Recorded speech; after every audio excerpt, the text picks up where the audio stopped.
the stats on Lijiang Tower between Shaz and Hagapun. Right now, it's the complete opposite way. Riptire comes out from hydration, gets Fury's mech. Fury himself is dropped. That's enough for the Spitfires to reset here. Is it really going to be necessary to pulse bomb? They did the same thing. They lost the first couple of maps with most never mind. That was his. That looked like that Tracer was going for pulse bomb, but it was Spitfire's Tracers. Crazy. Okay. How much time left? 2 fights left. Spitfire on the attack. With both teams have both support ultimates. Like Bidosin isn't quite there, but he'll get it before he needs it.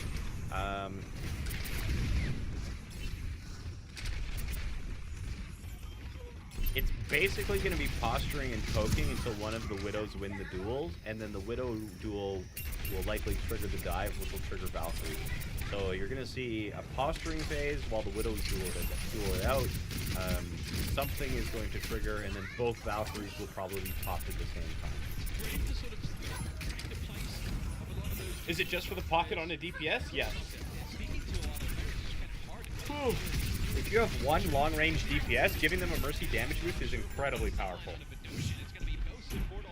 I don't like that Shaz used Transcendence there. That they stack their support ultimates. Shaz probably should have just died. Honestly, Shaz using Transcendence there might lose this point. That was a big loss for them to use Transcendence there. Now Bidosin has Transcendence, and if like Birdring lands one headshot, it's basically gonna be if Birdring lands one headshot, I think this is gonna be a full cap. If Sure4 lands the headshot on Birdring, then they'll probably hold either where they're at or just like barely around the corner. But if Birdring clicks heads here, this is a full cap for London Spitfire, easy, because Shaz used the trance there. And this is the last fight.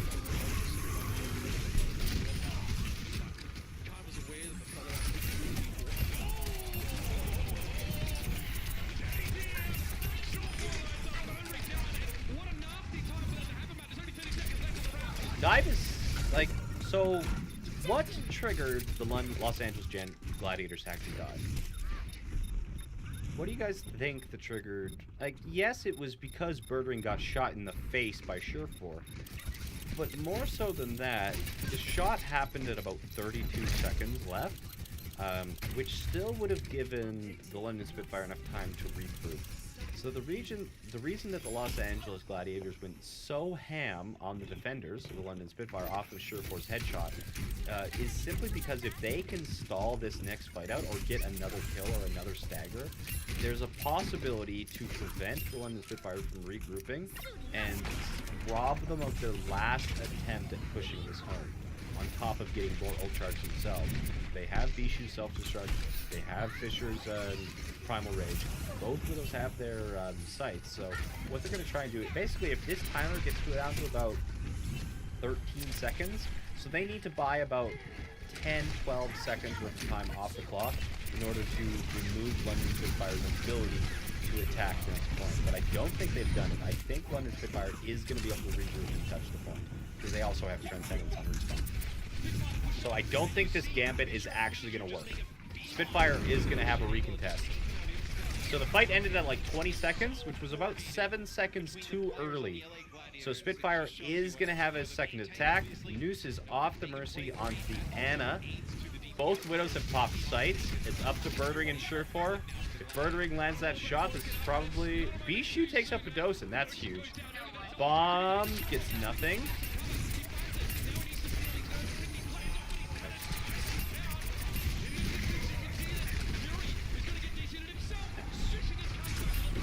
Birdring doesn't get value.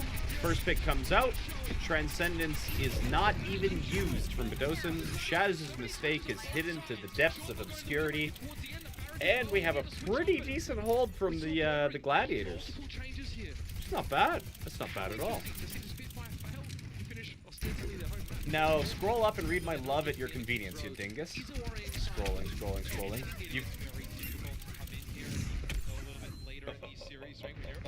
The green screen on your right shoulder. Yeah, something's ghosting about my green screen.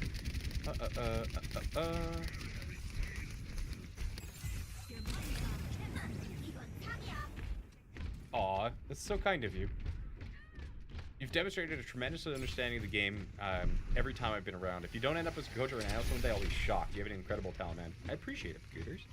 And I'll be imperative to your streaming and future... Oh, and it'll be... I thought it said I will be. I was like, what? And it'll be imperative to your streaming and future success. You devilishly talented fuck. Take me to dinner first, please. Any other comments while I have it paused here? I changed my sense from 1600 DPI and 2.8 in game, which is just under 4800, to 513 in game, which is isn't that an increase? That's moving to 6500. Oh yeah, you went from ARM to hybrid. Yeah, that makes sense. Yep. Show more of that chest.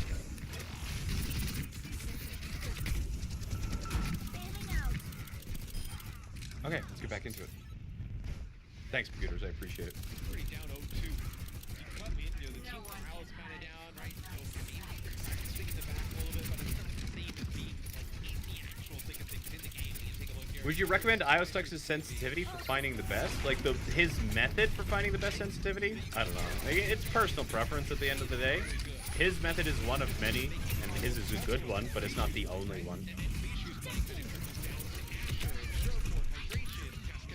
Should you dive a Zen that has trance as Winston? It is worth forcing those as you won't be able to kill anything. It's always worth it to force Transcendence on your terms, not his. How can I improve my game sense?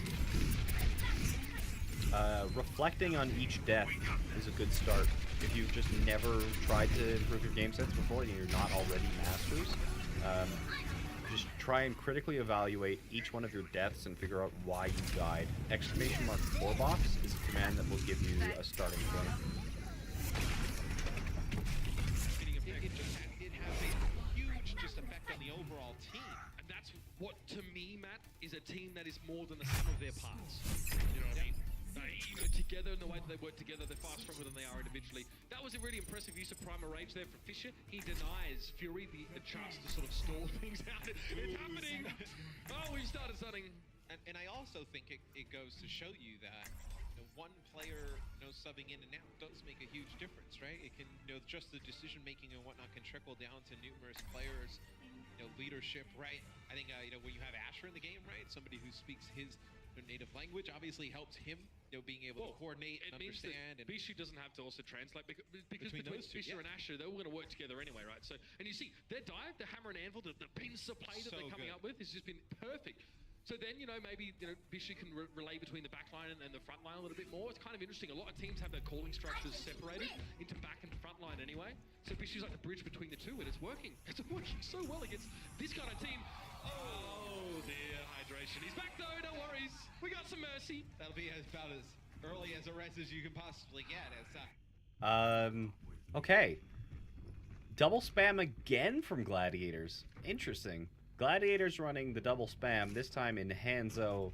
And by spam, it's a colloquial for projectile. I don't mean literally spam. Like Hydration and Hanzo. Or Hydration on the Pharah and Surefour on the Hanzo. Interesting. And the defenders are running a Widow on defense. So yeah, as long as they can make sure that Birdring is zoned out, then they'll basically spam this comp back into the alley. So Spitfire is going to have to play this fast. So Spitfire is running... They'll be running kind of a 4-2. Yeah, Spitfire will be running the 4-2. The backline is going to be Bedosin, Noose... Bedosin, Noose, Fury, and Birdring. And then the divers are going to be Gesture and Prophet. So 1, 2, 1, 2... These guys are the backline, and then these two are the divers. And then of course you'll have Fury working with Gesture, just not using his boost because he needs to protect Widows and use his Birdring. So this is the 2-4 dive again. 2-4 dive defense. 2-4 dive defense, and then the Los Angeles Gladiators, they're running spam, so their backline, really, Fisher and Bishu are both backline. There is really no divers here. This is kind of like, Bishu and Fisher are going to be counter-diving, so they'll only react based on the actions of Gesture, Prophet, and Fury, but they won't be diving, so no dive here. they'll counter dive, and then they're just going to be taking down space, not by diving in or using jump release, but just by pressing W. So, really, this is an 06. It's super weird to say, but this is really a 06 dive.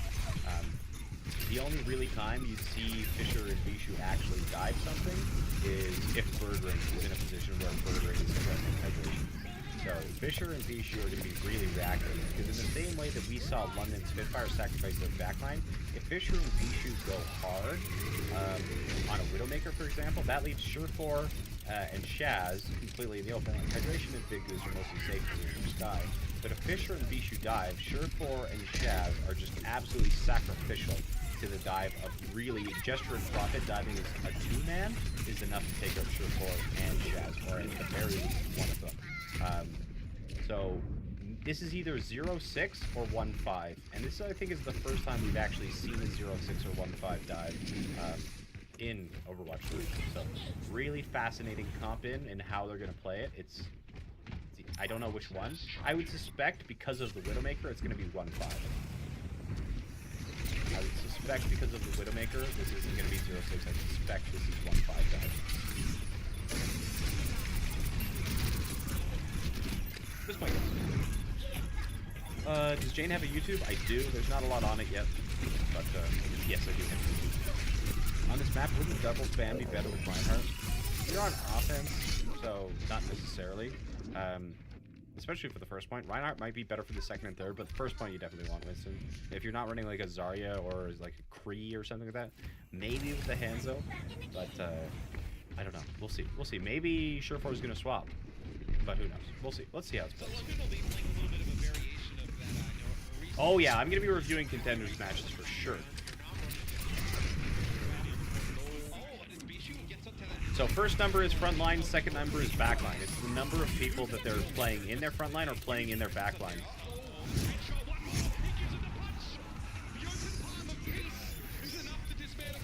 Or, on the other hand, you could just play Hanzo like a flanker. That works too. I want to watch this again. This is so fascinating. I don't think Kings... Like, this is such a fascinating... Bye, hydration. Nice knowing you. Hanzo's a lot more of a brawling sniper, and he's got really high damage against tanks. Really high damage. 125 for a body shot is an insane amount of damage.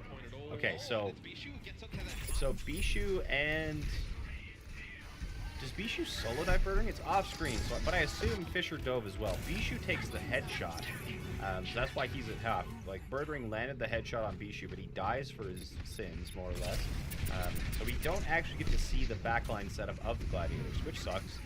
But, it's too bad. Like, oh, no, you can see their outlines just barely. It was Fisher and Bishu that dove together, so they did actually dive. They weren't playing counter dive. They were playing 2-4. Or 2-1-3, because they have a flanker? Oh, fucking no. Like, Surefour is free here, right? He's not being defended or protected. He's flanking his hands out. Pretty fucking ballsy.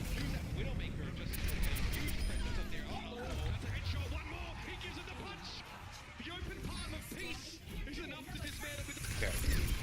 And then they're in a tiny corridor again for double spam.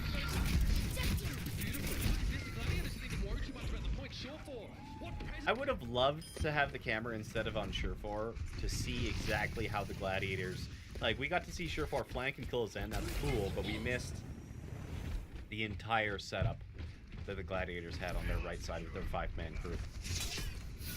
Because really, if Surefour was flanking and they're running Pharmacy, Big Goose both has to more or less pocket hydration as well as keep Shaz alive. So is Shaz sacrificial?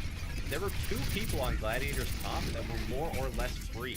But because Spitfire played slow around their Widowmaker, which became a Kree after he got wrecked, they weren't able to take advantage of these 2 very diveable and more or less free targets. So, yeah, not well played by the Spitfire. Why did Spitfire back up into that little corner? I don't know why, but I agree it was a mistake.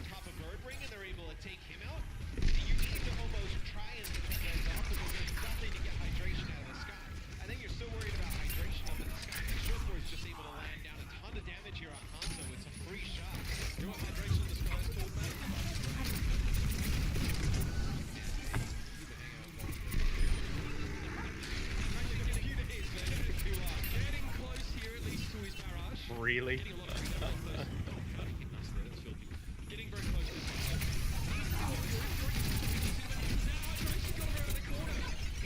I thought, didn't I already answer that about why Hanzo not Widow? Way higher damage against tanks. And Scatter Arrow. Fury picks up 2. But is it still going to be enough? I'm not sure. Gladiators are going to back off to try and stabilize.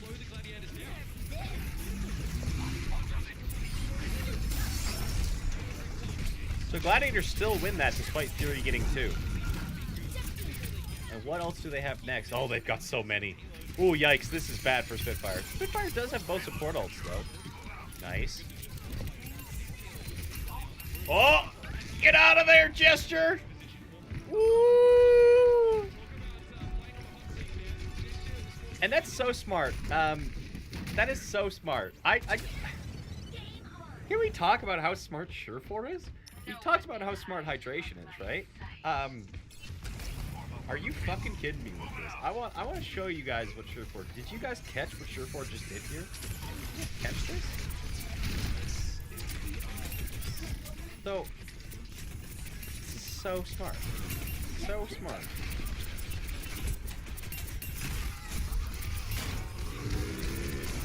I just want to... So I talk. This needs to be clipped. This needs to be clipped. What I'm about to say, I don't really care if it goes on Reddit or anything, but it needs to be clipped because I have talked so many times about how it is the job of the DPS to perform recon. Okay? I have talked a lot about how it is the job of the DPS players to perform recon between fights to give the shot caller or the target caller the ability to engage. But let's watch. And Surefour here is going to use probably the most explicit example of recon we have in the game with Hanzo's Sonic Arrow. So he launches his Sonic to scout the left side, but in order to get recon on the right side, he launches a Scatter Arrow. And he gets damage markers.